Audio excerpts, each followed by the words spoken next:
Trent Bradshaw, Brandon Rogers with Bradshaw Rogers Financial Partners, back with Mind Your Money and a market update. A couple things on the agenda today. I'm going to touch on housing because it's such a big part of the economy. Secondly, I'm going to talk about the Magnificent Seven. We're going to talk about mega cap tech. All right, and then I'll transition over to you so you can talk about inflation and what the expectations are, what the Fed's doing, and then how that changes our approach to the portfolios. Yep.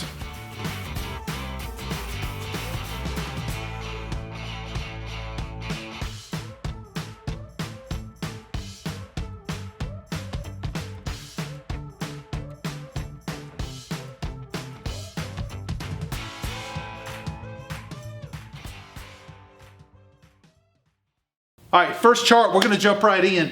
Take a look at this first chart. It goes all the way back to roughly 2000, and it's looking at the overall housing prices compared to overall rents.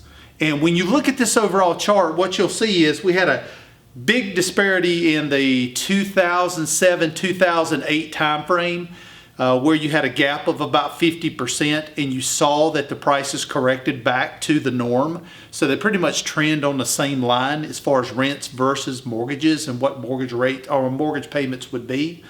But if you look at it right now, we have a separation of about 40% on the chart.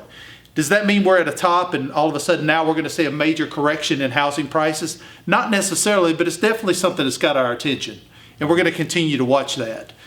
Inventory is still low, housing prices are still high, but interest rates are high.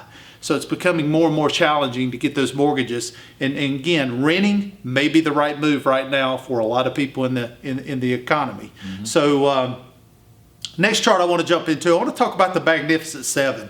We're pointing this out because this year has been so drastic as far as the performance of the overall stock market based on 7 mega cap tech stocks. And you know what they are. You use their products every day.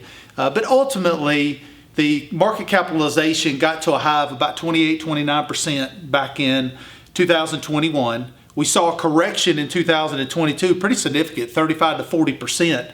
On these tech companies. They just basically their legs got their legs cut out from under them, and then now we've seen a rebound back to where that capitalization's back in that 28-29% range again.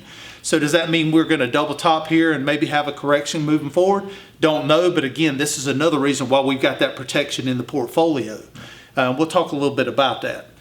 Transition over, talk a little bit about inflation, what you see the Fed could do, and then what we potentially may do in the portfolios because of that. Yeah, so again, inflation, again, as we've been talking for a long time now, is a big driver in what's going on with the market itself. So when you take a look at inflation, it's come down off its peaks, which was what, July, I'd say last year, from in the 9% range down to in the 3, I believe. Yeah, so to where it is now. So, but lately you're seeing some slight increases in the CPI numbers, and the August projection might be bumped up to about 3.8%. So again, we're keeping our eyes open and watching what these CPI numbers look like, but also so is the Fed, right? So what can they do to combat this? Well, again, they've been raising rates, and that's what has caused mortgage rates and any home equity line of credit rates, things like that to go up, right?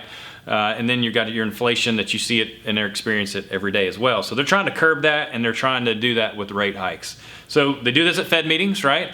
They have one that's coming up this month, and then they'll have 2 more after that for the year. But currently right now, the probability is saying they're probably going to keep rates where they're at.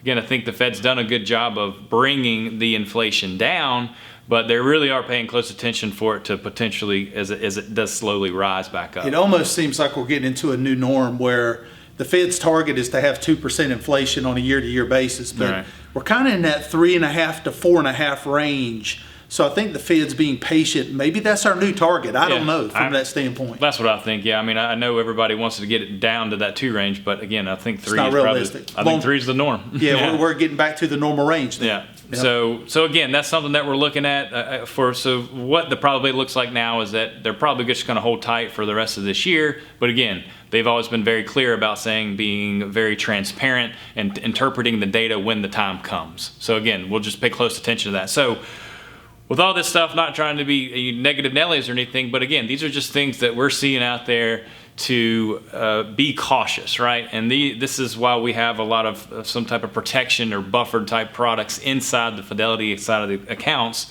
to account for any downturn that might happen here in the near term. But again, something that we evaluate pretty much on a daily basis and make changes when we see fit across the board.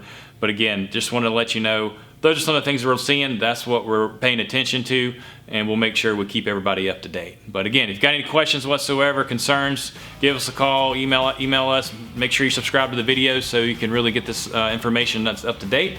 But again, thank you for joining us. Brandon Rogers, Trent Bradshaw. Mind your money. Take care. Yeah. All right. Go ahead. Trent Bradshaw, Brandon Rogers, Bradshaw. Rogers Financial Park. Not planning. Yeah, I was about to say that. No. All right. Trent Bradshaw, Brandon Rogers, Bradshaw